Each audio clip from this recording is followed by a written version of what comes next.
Cờ hoa mùng duy tu ya Giòn là em ta đi chuyên mi tên ngày ở lộ thăng na lâu thế nên ô là ta mùng duy đi Giòn là em ta lâu đi mà sẽ hộp ngã lâu nisi cho na re mà ông to lâu lúc ngày mong anh quay là cô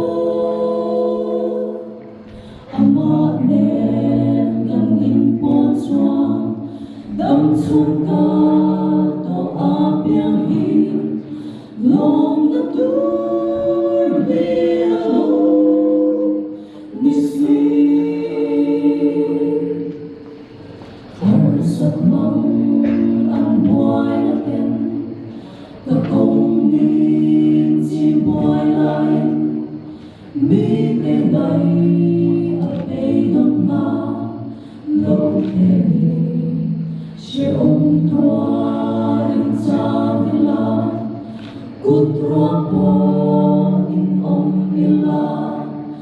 lo trong re lo về gần với ta trong ngã xoan akan sa tikan lên sa mang ngày na phar sao po gần giờ này rất luôn